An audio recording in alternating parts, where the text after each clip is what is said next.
United is gearing up for spring break. We are expecting some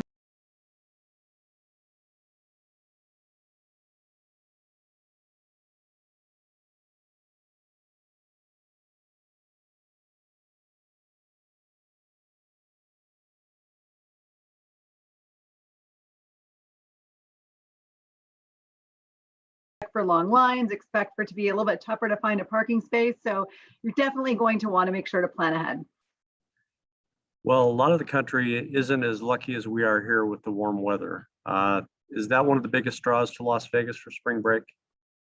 Yeah, I think so. People are eager to get out. They're looking for a little bit of sun, looking for a little bit of fun. And I think a destination like Vegas is something that candidly a lot of people didn't get the opportunity to enjoy the last couple of years, with social distancing and all the pandemic protocols. Definitely people were looking to take vacations that were more around social distancing, being individual, being outside. Whereas, a place like Vegas and the crowds and the shows, I think people are really excited just to get back out there and experience all of the things that Vegas has to offer.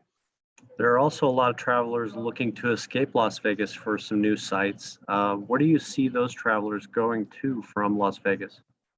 Yeah, from Las Vegas, we're seeing a lot of people looking to get a little bit of that sunshine, but a little bit of water next to it. So, looking for a lot of those beach destinations. Places in Florida have been very popular.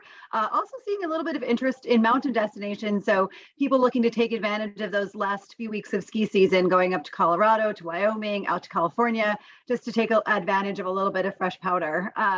Also, we actually did a consumer survey and found that more than 70% of travelers surveyed found that they were thinking about going somewhere they've never been before this year. And a little more than 30% had considered taking an extra splurge to really go above and beyond on a trip this year. So I think some people might be even thinking about charting out and trying some place that they've never experienced and trying something totally different.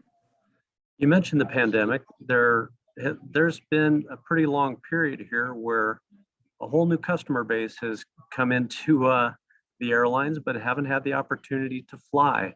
What would you recommend to people who are going to the airport for the first time ever? Well, if you're going to the airport for the first time ever, I think, again, making sure you're planning ahead is really key. So you're going to want to get to the airport at least 2 hours in advance for a domestic flight, 3 for something that's international, just to make sure that you have all the time you need to check your bags, to go through security, to find your gate, to maybe grab a bite to eat, just to get settled in and comfortable.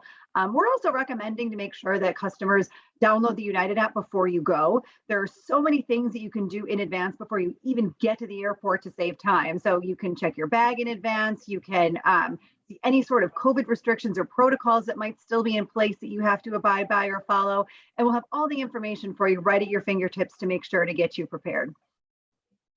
Okay, you mentioned that United is flying more than 3,800 flights per day on average during the spring break period. Um, how does that rate compare to before the pandemic? I'd say from a flights perspective, we are just shy of where we were in 2019, but we're pretty close. I think from a traveler's perspective, it's not going to really look much different to you than those crowds that at spring break in 2019. So, while we're still a little bit behind where we were before the pandemic, demand is coming back. People are eager to travel. Business travel is coming back. So we're just really excited to see people traveling again. And I know that our frontline employees are eager to welcome everyone back on board.